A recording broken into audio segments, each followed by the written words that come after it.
Seems like I forget to bring the paper to read, but I'm not going to read, right? So the main point is I'm here. So even if I forget the paper there. So today is our Sunday to read Jataka tales. So today we are going to read 25th chapter from Jataka tale about a special deer. In a previous life, the Buddha was born as a bodhisattva in the form of the Sharabha deer. This Sharabha was magnificent in all respects, sweet, vigorous, graceful, and elegant.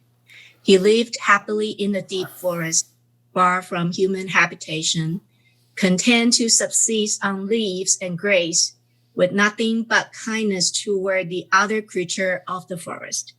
Although he had the shape of a forest animal, his mind was as steadfast as any human, with the sympathy of a sage toward all living beings. Thus he was content to live as if a yogi in a peaceful solitude. One day, however, the king who ruled the region entered the forest in a hunt. Riding on a swift horse and drunk with excitement of the hunt, he was soon separated from his retinue. Suddenly, the king spotted the magnificent Sharabha. He immediately decided to kill the deer. Stringing his bow with deadly arrow, he spurred his horse in pursuit. Seeing the king and recognizing his intentions, the bodhisattva took flight, not because he was powerless against such an assailant, but because he wished to avoid all forms of violence. Speeding from his pursuer, the Sharabha leapt easily over a deep chasm. But racing after him, the king's horse stopped shortly at the edge of the cliff, throwing the king into the abyss below. The king's attention was fixed on his prey. He had not noticed the danger ahead, and now he lay at the bottom of the steep ravine with no hope of climbing out. No longer hearing the hoofbeats behind him, the bodhisattva at first thought that the king had abandoned the chase. But looking back and seeing the riderless horse at the edge of the cliff, the great being realized what had befallen the king. Upon this realization, the bodhisattva at once felt compassion for the one who had sought his life. The bodhisattva thought, until moments ago, the king had been graced with all the trappings of royalty. Now he could lie injured, unconscious, and in great pain. Common people are used to suffering, but when a prince encounters calamity, they are plunged into despair. He is certainly trapped and in distress. It would be wrong to abandon him. Approaching the edge of the precipice, the bodhisattva found the king covered in dust and wrecked in pain. No longer did he think of the king as an enemy, but was instead moved to tears by the sight of the king's suffering. With kind words, he addressed the king. "Great king, I hope your pain is not too great. I'm but a simple forest creature. Please place your trust in me and I'll come to your rescue." This speech from a Sharabha touched the king greatly. Shame filled his heart as he thought, how could he show mercy to me who come moments before desire only to kill him? How could I have acted so wrongly to such an innocent one? It was I who am the brute. Surely he should be honored by my accepting his offer of help. Addressing the Sharabha, the king said, "My pain is bearable. It is nothing compared to the pain of realizing the offense I have committed against such a pure-hearted being as you. Relying on your outward form, I was blind to your true nature. Please forgive me." Happy at the king's acceptance of help, the bodhisattva prepared himself for the rescue. Testing his strength by carrying a stone with the weight of man, confident that he could perform the task, he gracefully descended into the ravine. Addressing the king, he said, "Forgive me for the necessity of touching your noble person in order to bring joy to myself by bringing you happiness. Please climb on my back and hold tight." With strength and agility, the Sharabha swiftly carried the king to the top of the cliff. Reuniting the king with his horse, the Sharabha taught the king the way back to the capital. With joy in his heart, the Sharabha turned back toward the forest. But the king, overcome by gratitude, embraced the Sharabha, saying, "My life is yours. Please return with me to the capital. How can I leave you here at the mercy of hunter exposed to the elements?" The Bodhisattva replied, "Your offer is suitable for one such as yourself, but please don't think I could be happy at your palace. The pleasure of humans are one thing, but those of us forest creatures are another. However, if you wish to do something for me, refrain from hunting from now on.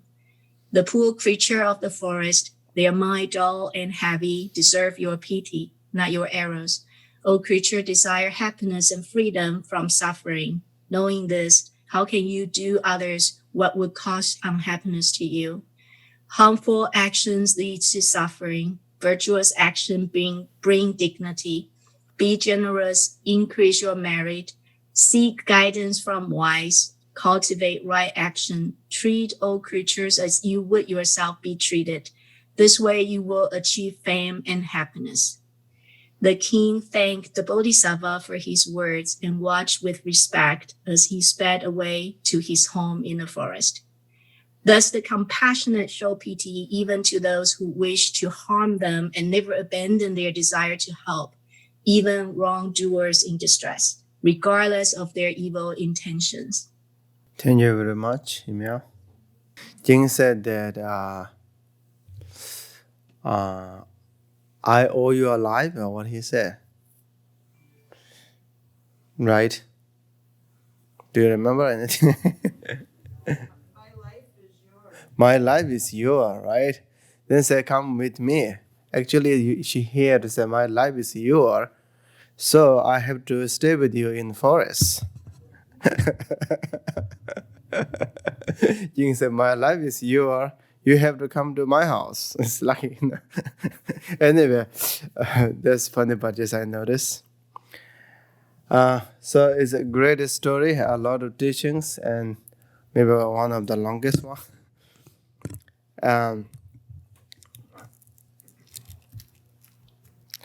So it's interesting, so like sometimes like when there comes like very unique animal, sort of animal species, and then feeling like how it looked like, then in the story how does it look like is not clear and not mentioned at all. Maybe there's no point to mention how that animal looks like, right? So this teaching is all about one of Bodhisattva's practice of patience. The patience to face the problem willingly for other beings. So like most time when we're talking about the patience, it's more about someone is hurting you or harming you, and you should be tolerant, right, against that thing. So this time is not about your trying to be tolerant from others' action. It's more about trying to be tolerant or be patient from your own self-cherishing mind, and being encouraged and brave, dare to face any sort of problems in order to benefit others.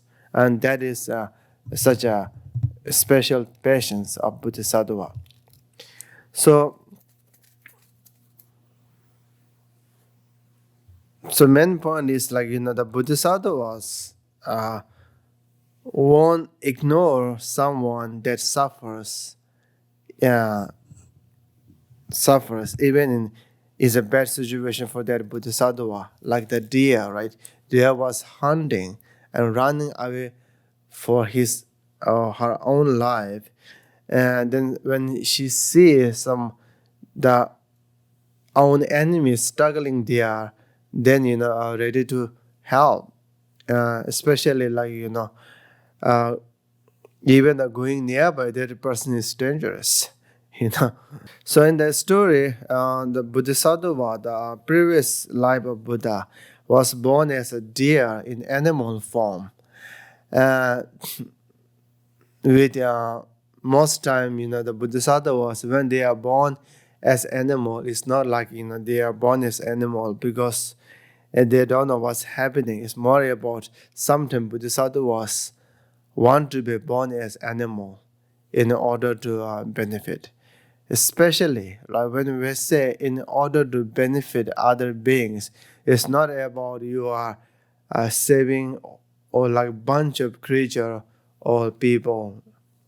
Even you help someone, only one person, there could be your action of Bodhisattva. So in that case, surely uh, if a Bodhisattva was born as animal, could not do that much. But in that way, it can help some people. And therefore, if Bodhisattvas see reason like that, they pray to born as animal. Yeah, so to benefit one person, right? So, non-Bodhisattvas practice, like when we think about realm of animal, right? So consider as unpleasant realm. Nobody want to born there. But if someone reaching Bodhisattva's level, there's sometimes if there's a reason to be born as animal, they are willingly to be born as animals. So that is a Bodhisattva's a unique way to reborn in samsara. And when they describe Bodhisattva as animal in the place like a very rocky place, meaning there's not much doesn't looks like that pleasant to me. And then too many waterfalls. If there's a one or two waterfalls, it's beautiful. We can take picture. If there's too many waterfalls here and there, and that's not that great. Sometimes you have to go through those waterfalls and very dangerous. And they have a lot of canyons and then sometimes thick forest. There's no way to travel through. And then that Bodhisattva is like really unharmful, and even live on green leaves and just water, right? Not like beasts that live on others' life. Then always practicing contentment and listening greed. And that is like the nature of Bodhisattva, even is in animal form. And then the king is the other character. King was like very the most time in earlier time, king have ministers. Minister will do everything. The king has a lot of time and don't know what to do. And the best thing is go out and hunt animal, right? So and it's not like the king need to kill animal to eat. More like king is boring at the king in the kingdom, and then doesn't know what to do. And then what they do when they have a lot of time, they practice throwing arrows, spears, like these kind of things earlier time, right? Then they need to see how good my skill of shooting, right? So very similar. Some people have a gun, right? Other than protect themselves, they don't know what to do with the gun. Okay, let's go out, shoot some deer or something, something like very similar things. The king was doing like that crazy things, and then he carried his bow and arrow and went to the forest and chasing all sort of animals living in the forest. And then king saw the Bodhisattva in animal form. And then king chased. And king was not alone there, right? Most time in Indian culture, when king go out for hunting, taking a lot of people with them, even elephants, right? And they are full protections there. And like animals are like a little bit like, they might feel like they are hunting in a cage, sort of, surrounded with the people. But this moment is special because king was super, feeling super arrogant and greedy, like then seeing that a beautiful, animal, which is Bodhisattva, and totally, went wild and run after that animal on horse. Then that animal is, even though it is Bodhisattva, it's not like that. You don't think Bodhisattvas are always like there's someone ready to die or someone always standing in the front of target. I don't mean that store, I mean the real target, right? They will run for their life, then run away. And then the king's horse chased. And king's horse is also wild, like, must be a very strong horse, like a crazy horse, and running like crazy. Sometimes the horses are like more aggressive than a person on the horse, right? So they say, oh, I will chase that animal. Then, the deer run crazily away. Then horse is chasing deer very like, totally in the crazy way. The king was also like, crazy inside. And then totally, looking after the animal. Then the animal who live in the wild are really, used to know with all those places. They know how to, right, go through the rocks and cross those, airbys or like whatever. So, pits. Then what happened is like, the animal jam, right, across a big pit, sort of, and then they are really far away from the king's people. And then the horse is not that idiot. So the horse said, oh, I cannot do that one. He stopped there. And at that moment, who is idiot? The king. He totally trusted his own horse, and thinking his horse will do everything, and totally distracted after the deer. And when the suddenly his own horse stopped, king fall in the pit, the deep pit, like really hard to get away. So then they are saying that is the thing, what is the reason king fall in the canyon? Destruction. Because king should see where his horse is running. No, king was totally distracted after the animal, even not looking on the ground. And then, he have a lot of, over attachment for his own horse. He think my horse can do everything, right? So like, then end up in what? End up in like big pit or like abyss or whatever. So I feel like it's like sort of small canyon or something like that. Fall in there, and that is like a story of king, but in many ways, story of our life. So the king that has power, that has people, that has money, everything. But once the king controlled by his own like desirous attachment, then he could end up in like really miserable place, like nobody can help him, sort of. So Bodhisattva can run away, the deer, but deer wonder, okay, now nobody is chasing me. What happened? Something happened, right? Sometimes, you see those videos, the car crash. Sometimes, some cars are like really, the drivers are really bad. They cause a lot of problem in behind, a lot of crash in behind, and they, left like nothing happened, right? Like, brake checking or something like that.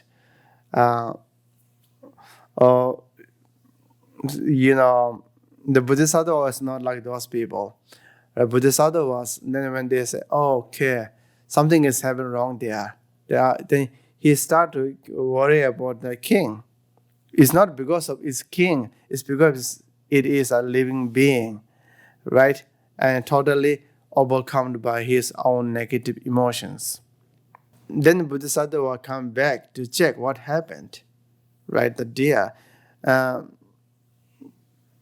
When he see the king, then he really feel pity and compassion over the king, right?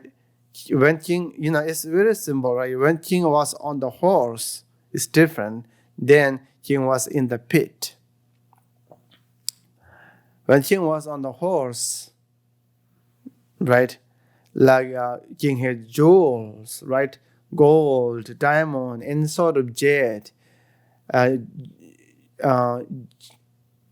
gems, and then sitting on the horse, very special, nice clothes. When he fall down in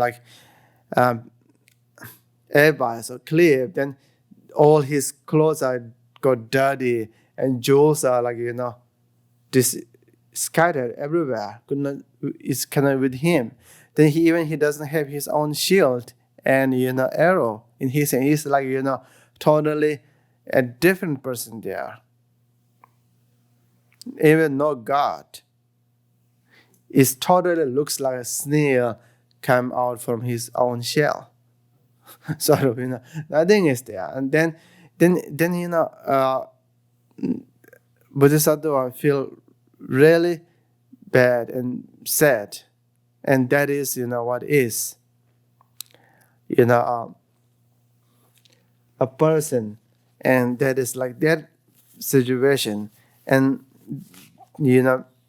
act like a king, and totally having too much arrogance, and then doing a horrible work, and now ending in that situation, and that is the true nature of samsara.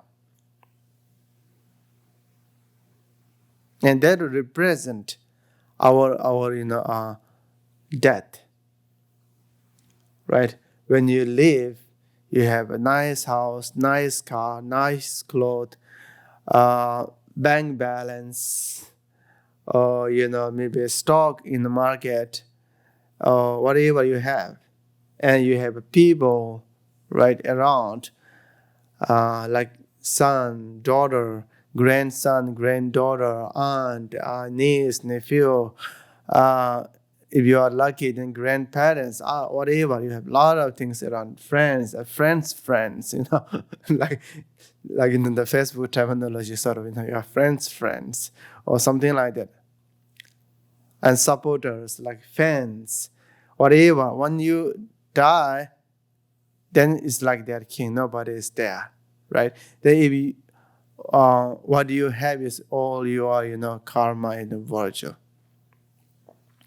Then after understanding that, Bodhisattva feel so sad, and then he or she understood that nobody is around. If the deer don't help, he may die by not having food.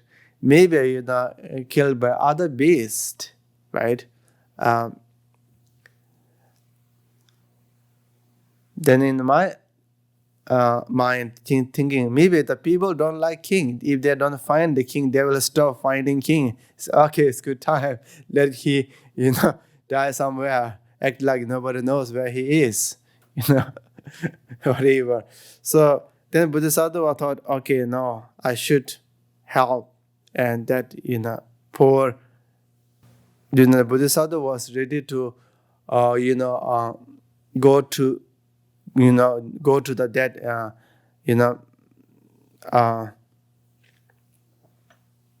abyss or pit, big pit. And why? And in the teaching, when we're talking about generating Buddhi mind, right? The compassion is not end. After compassion, we have something called, I looked and says unusual attitude or like superior motivation. Meaning is that it's not like feeling compassion for somebody.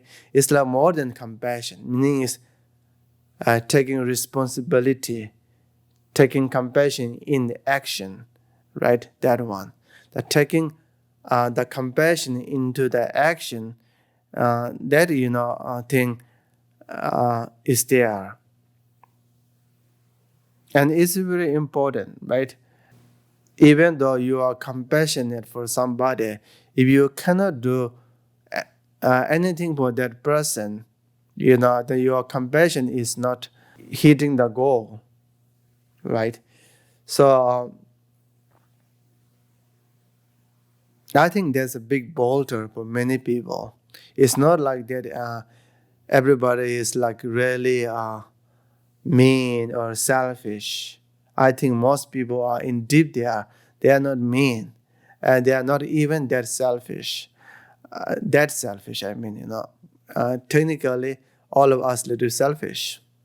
But then many people might could have great compassion, but we are lacking of that thing, the superior motivation. Meaning is the motivation to take your compassion in action, right? So in Lamrim teaching, their way can remember is like, they have stories like that, right? Like one person has compassion but doesn't have the superior mind, and they are like yelling from the pit and could not jump there to help somebody. And another person who has the superior motivation will jump into the pit and bring out the person. So not only this teaching, earlier time we have like great ape Jataka tells, right? Also similar thing, jumping into the pit and bring up the person. So that is could be a metaphor of Bodhisattva's practice. So the power of Bodhisattva's compassion, helped or caused Bodhisattvas to not recognize the king as own enemy, right? Earlier time, when king was chasing the deer with the arrow, definitely, the king is deer's enemy, sort of, right? So, not definitely friend. Maybe that is good example, good definition of friend, right? If someone is trying to eat you and bite you, and that's not your friend. So, yeah.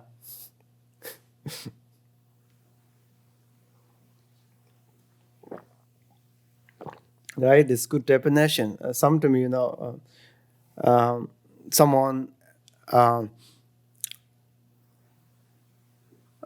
admit or acknowledge like your enemy, but they are not harming you, right? And then they are not your enemy. There's someone is always calling themselves your friend and always trying to eat you from side. Okay, be careful. These are maybe not your friend. So, by the way, the Bodhisattva don't recognize the king as his own enemy because of the power of compassion. Regular people, if someone even say a few bad words, it's become like your enemy. you don't like it, right? If someone says something to you, even though you don't consider that is your enemy, but if someone says something bad to you that day, you don't think that is your friend. Like, in general, when I was kid, there's a one person, old man. He was tailor, who sew the cloth. He is always, the instrument for tailor is like what? Scissor, right? See the scissors in his hand. And right, he's tall. And when he see the kid, he always say, I will cut your ear with scissors. Right? Then surely he's not going to do it, but once he do it, all kids, including myself, I don't like that person. I feel like, oh, there's like, scary person, maybe an enemy, or like, not, definitely not friend. So something like that, even someone says something to you like that, and then you feel like, this you're not friend. And then, someone hunting you, and then definitely you don't feel that's your friend. And then if someone try to hunt you, fall in the pit, the regular people, what they do, they will laugh, right? And they will come back and scold and laugh, maybe throw some stone there, right? But Bodhisattva will not. Then the dear Bodhisattva come back and definitely forget that, that is his enemy. He also practice empathy and sympathy with the king. He asked that, are you okay? Right, that's the shocking part, okay? So animal talks, right? So are you okay? Then king was so surprised. I was hunting that deer. That deer come back and asking me, are you okay? We're not playing a game or sport. Then the deer say, okay, don't worry, I'm not a harmful. Right? So these two words are very, strong words. If you ask somebody, are you okay? Right? That shows they are, caring about you. And after the use, I am not harmful, I am not hurting you. And that's, I think, strong words that gives confidence to other person. More like proving, I did not say, are you okay, because I want to hurt you. I say, are you okay, I want to help you, right? Then king was really, feel bad. And in this story, both the king and the deer, both are not bad person at all, right?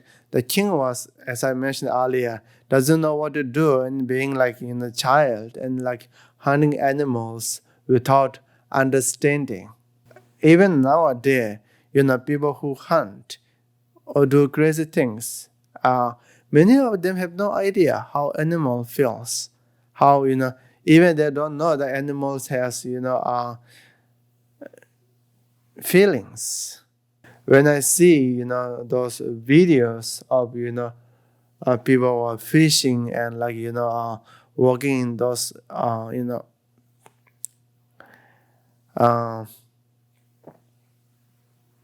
like, the seafood area, then it's not that simple, right? They have to take out legs, even it's hard to, think about taking out those crab legs and whatever.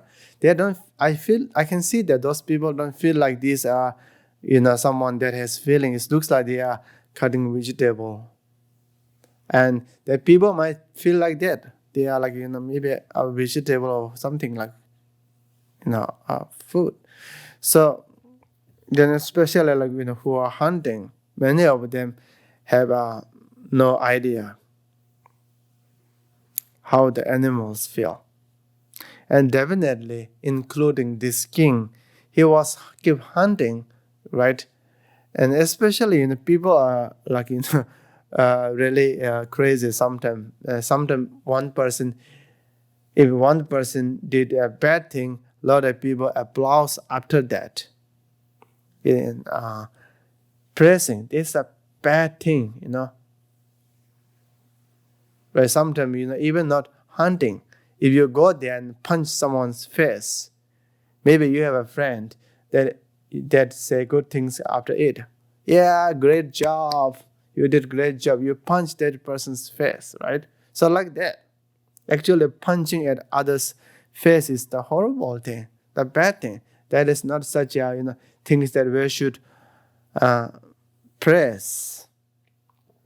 But in some situation, many people do that. As if then if someone praises you when you do bad action, right? And then you forget. Self-consciousness, sort of, self-awareness, what you are doing. You think I'm doing the right thing, right? And then you might likely to hit other people. And then if you say bad things about other people, if you are a friend, they say, oh, you said great thing, right? Best job. Wow, you are like really good at it. So, okay, you feel, it feeds your arrogance. Then you like to say, bad things for other people. Like, and that's like likewise the king, when he hunt, maybe he kill animal, then his minister or whatever, those people near him who really don't care about the king. Praise the king, oh great king, you are very special. You killed, that animal. It's so hard to hit, that's so fast. You are really good at shooting. You're like increasing. Like, earlier in Mongolia, they are hunting tiger. Why they are hunting tiger? Because it's not because of tiger is beautiful. It's because of people praise. When you hunt the tiger, they say you are really brave. You hunt tiger. So then in that way the person become totally ignorant, and then killing a lot of tigers earlier time, and then putting the tiger skin as flag of victory. Totally barbaric, right? That's only the human being does. Animals, they don't do it. So then when the king was become a little bit idiot and ignorant because of this, but indeed the king is not bad. In that way, I was thinking sometimes. I am also thinking those hunters, I don't think they are that bad inside. Maybe they are totally ignorant. They doesn't know what they are doing. I did a crazy thing recently. Maybe it's good to share. So recently, I feel bad because one thing what I did is I saw a hummingbird. And I thought, oh, it's good to feed the hummingbird. Then I have some sugar sort of to feed hummingbird. I put it in the water and hang it up there. Then yesterday or day before yesterday, I found that I didn't know the hummingbird enjoy my, that sweet water or not. But a lot of ant dead in that water. My motivation is, I think it's surely the deep motivation must be, I'm not sure it's pure or not, right? But the present motivation is good, but ending up in that thing, feels bad. Then another one is I put a water in 6 inches high bucket. I was trying to plant their lotus. So what happened? I never thought that. Yesterday I found a baby bird died in that water. So sad, that's caused by my action, But I never thought, I thought, oh, bird will not die in that water. But, nowadays, idiot robins, nesting day, I feel like that bird called robin, right? Am I right? That we don't have that in India. That bird is not that smart. I realized that. It's kind of, little bit like naive sort of, when it make nest very like in bad place all the time. It's easy to fall down and like yeah, a little bit. I always that raccoon got it. All anyway. So like that. So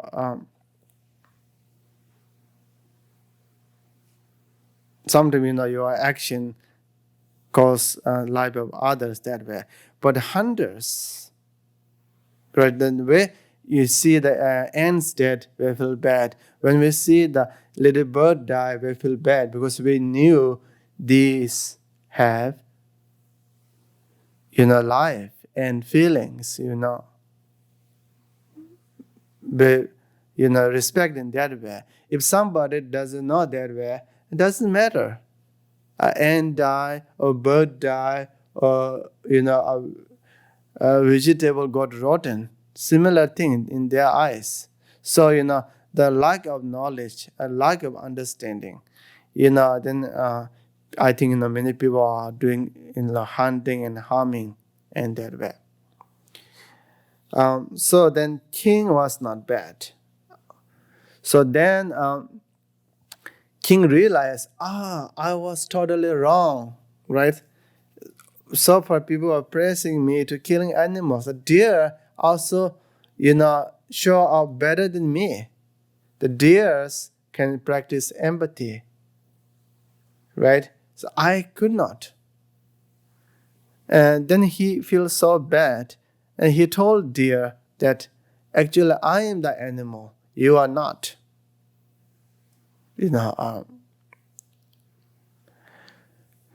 And then most of things are we already read in the story, so we don't need to repeat. So then there's a communication with deer and king, and then king say, oh, how about if you come to my palace now? I want to treat you well. And the deer says, no, I'm the animal, I like to live in the wood. We don't enjoy in the people's place. That is also a good lesson. A lot of people, right, go to wild and catch an animal and put in a cage and bring it back, and and then you are thinking you are doing so great. Nobody worry about what that animal is feeling.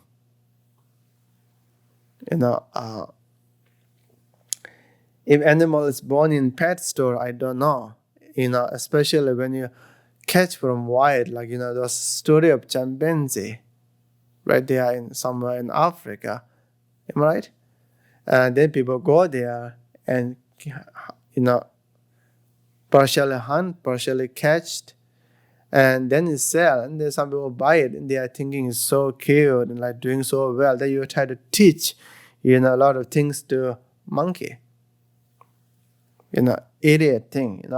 We human being could not teach well to human being. How can we teach to those monkeys? Even though we teach them something, it's not that very special. But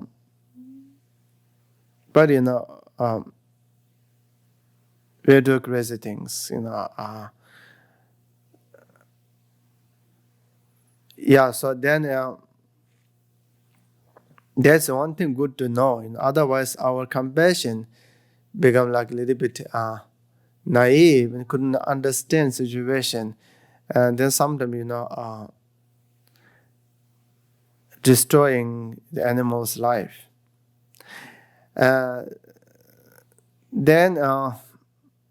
that deer asked to the king, saying like that, if you really want to do something for me, just think about what you are doing is totally crazy. You are hunting, and that is not especially king's work.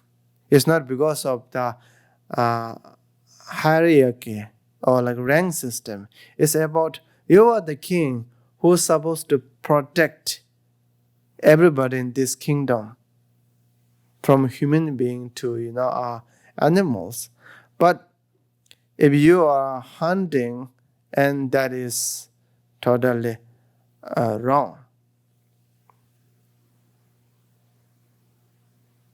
Right? Then he said, so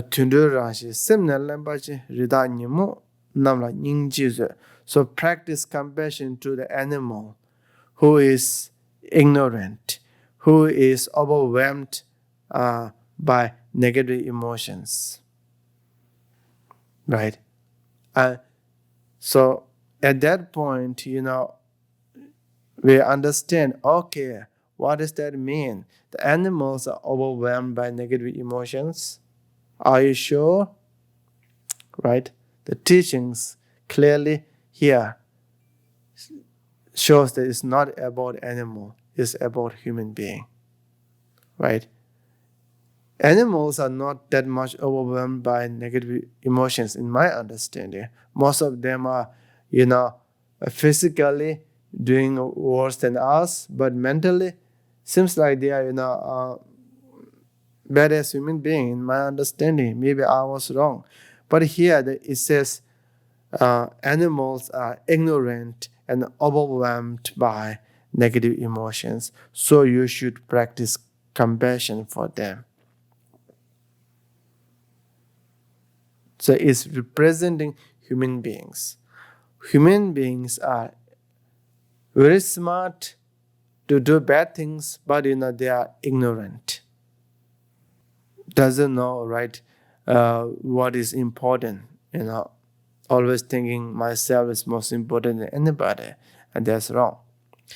And then overwhelmed by negative emotions, such as all sort of things like desires at mind, and like hatred mind, and all sort of arrogance, jealousy, pride, whatever, all of these things, they are stressed up totally with human beings. And then for them, people who are stressed, who are like totally in crazy situation, instead of hating those people, we should is saying should practice compassion for those people. So, but compassion doesn't mean that spoil those people, right? That's we always know. Meaning is don't hate those people. These people are like most people say, why he is doing that? Why she is doing that? Okay, that moment, whenever you say, why he is doing that, why she is doing that, this is your time to practice compassion. Right? Why he or she is doing that? Because these people are overwhelmed with all sort of, afflictive emotions. Sometimes it's hard to call everything's negative, but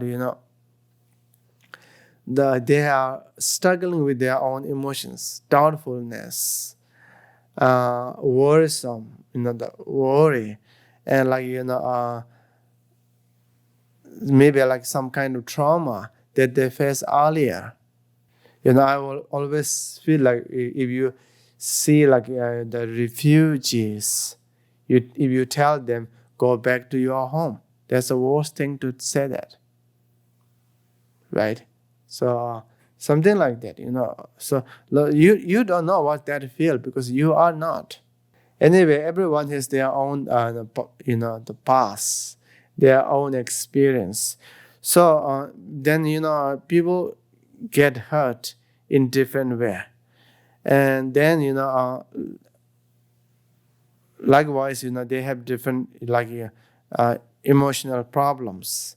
So then they do crazy things. Then since we don't understand the background, we feel like what he is doing, what she is doing, right? So at that moment, we should think here, right? These are people are overwhelmed by negative emotions, problems, and they become ignorant. That's why it's not to hate those people. It's time to